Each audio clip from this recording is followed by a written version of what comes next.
বাজান, তোর কি খুব কষ্ট হইতেছে? কি কইতেছ মা? আমার কষ্ট হইব কে? ছোটবেলা তুমি যখন আমার কুলে কাকে লইয়া পুরা গ্রামে গ্রামে ঘুরতো, তোমার কি কষ্ট হইতো মা?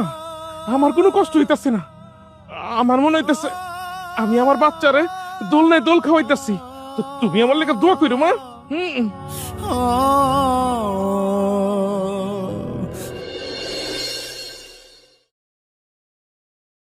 ওরে বাপ রে বাপ, জম্মের বাসা বাচ্চা গেছি বুঝছো।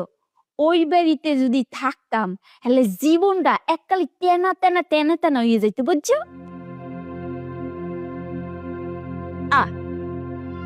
তুমি চুপ করে রইছো কে? কথা কোনো কে? আমি কি কমু, সব কথা তো তুমি কইতাছো। ওরে মাবুত রে, মুই একলা কইলে কি চলবে? তোমারও তো কয়া লাগবে। হনো, এই পিলে চুপচাপ আপাও গুডাইয়ে বইয়ে থাকলে কিন্তু চলবে না। ওই জমির টাকা যদি দেওয়া হইয়ে যায় হ্যাল কিন্তু জমিটা লগ লগ তোমার নামে এককাল রেজিস্ট্রি করে হেলাবা বুঝছো। ওইটাই ভাবতাছি।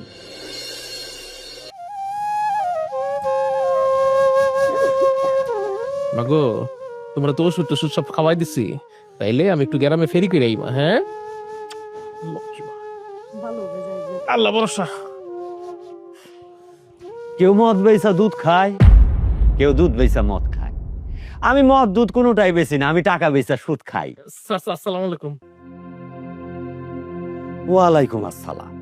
এখন আমার সুদ খাও নেই, মানুষের তো কোনো ক্ষতি হয় না, বরং উপকার হয়। আমি তোমাদেরকে সুদের উপর টাকাটা দিয়া উপকার করছি না ক্ষতি করছি রে বাবা? না না চাচা, আপনি তো আমাকে উপকার করছেন, অনেক বড় উপকার করছেন। যাক, স্বীকার গেছো।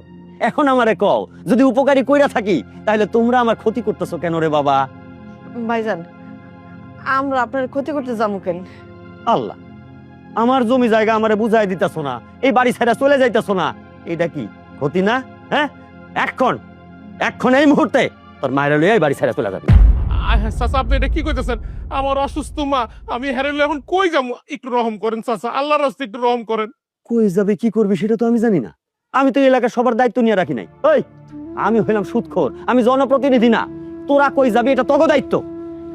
দয়া করেন ভাইজান, আমাকে আর কটা দিন আপনার জায়গায় থাকার লেগে একটু অনুমতি দেন। আমাকে দয়া করেন। আমি তো দয়ার সাগরও না, দয়ার ভান্ডারও না। আমি দয়া করবো করতে, আর তাছাড়া দয়া জাকরণের কইরা ফেলাইছি। আরো 6 মাস আগে এই বাড়ি ঘর আমারে বুঝাই দিয়া তখন চলে যাওয়ার কথা আছিল, তোরা যাস নাই।